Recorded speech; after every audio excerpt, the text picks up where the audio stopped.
Hey guys, this is Jonty. I'm back with a news story in regards to I'm gonna cover a couple or maybe three news stories, but this is the first one, and this is one of the most interesting ones for today.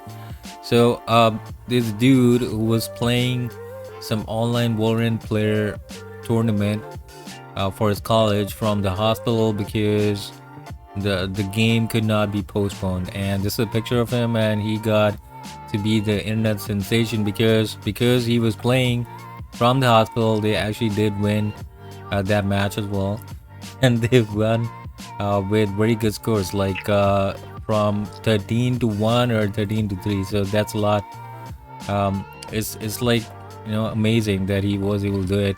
One thing that I can't really understand is how did he get the internet from the hospital? Maybe the hospital did have very good internet service, because normally, you really get really bad internet service in hospitals.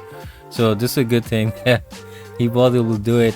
So the details are that he got sick, and there was a tournament for their college that they had to do, Old Dominion University in Norfolk, Virginia. So what happened was that they announced that he was sick, but the other team, they said no, we can't really reschedule. You have to play. Maybe they were, trying to get this thing where this team would have to quit, or they would have to get a different player, and they'd just get an easy win, right? So he decided, okay, let's just play from the hospital. That's fine. This is a tweet that he did as well. Nishilsa, when you get to play your first CVL match from the hospital, but we take ODU esports at Jake's. I'm not exactly sure what he's trying to say, but he's basically trying to say is, I'm playing from hospital, and they basically won the game as well. So that's actually a funny thing that I wanted to share with you guys. A lot of people actually got in trend, and they liked it. So playing from the confines of hospital bed wasn't the only challenge facing Shah. He said on Twitter he was playing on 60 FPS with so much packet loss. That's what I'm talking, because there's gonna be bad internet service, and obviously there's gonna be some lag and stuff like that as well. Which you can see in the picture is his sister's laptop. So then we have Jake Lucky. He's talking about this as well. Probably the sickest player comes of all time mid-series from his hospital bed. Colgate Valorant player that she'll needed a 5-minute break after 13-1 storm. Get some shots in MF 6 chains or whatever. But this is a nice thing, and you should not try it though. I mean, this is setting up a bad example, because somebody's in hospital. They need to get some rest and get better first, because life and health is more important. But still, this is something sensational that happened. So that's one of the news. And the second news that I want to share today with you guys is about Xbox. Phil Spencer is saying that Metaverse. Now finally somebody's talking about it, because there's a lot of hype of Metaverses and online video gaming, and Metaverse being the new thing where it's related to crypto. It's like a poorly built video game. Now this is what all the gamers have been silently saying by not really going into the Metaverse. A lot of regular gamers, they would just not go into the Metaverse thing, where if you would probably try it, and then after that find out that it's not the thing that they actually wanted. But nobody actually said something about it. So now Xbox says, Phil Spencer says that Metaverse is a poorly built video game, because there's so many good interfaces in a lot of video games. You could actually just if they worked on it. For example, let's talk about GTA 5. If they actually wanted to just announce that GTA 5 now is a metaverse, nobody can deny that, because it is kind of like a metaverse, a sandbox where you can do your thing.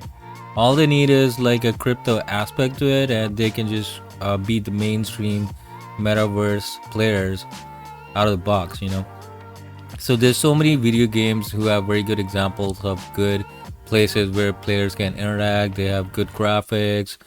So this is what Phil Spencer is talking about as well, because Metaverse, so far there's a lot of hype, but there's not a lot of action.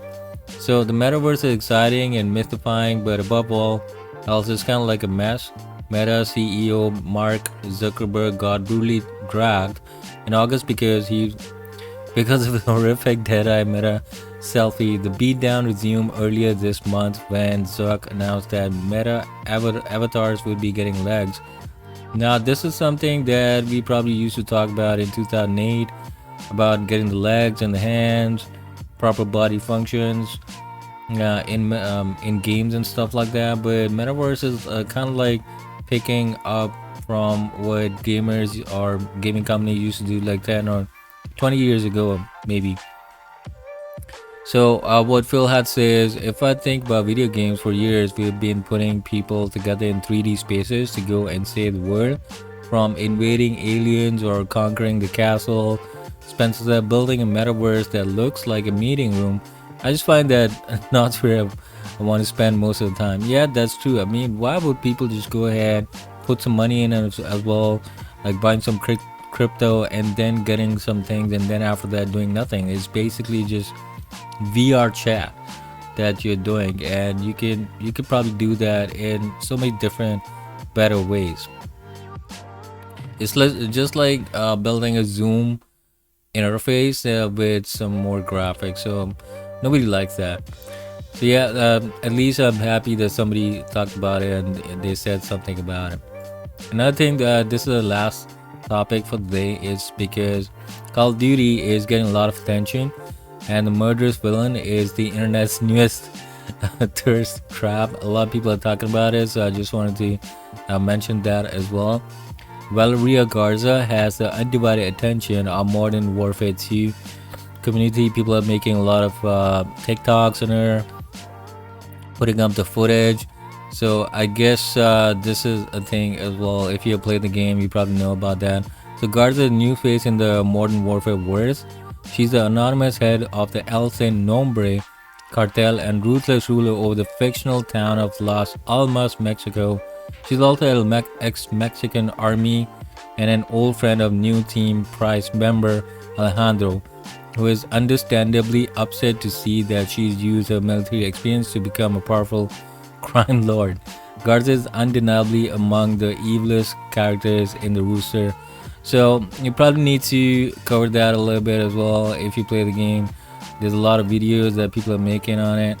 So this is a nice thing to know as well. A tweet: we live in a society Modern Warfare.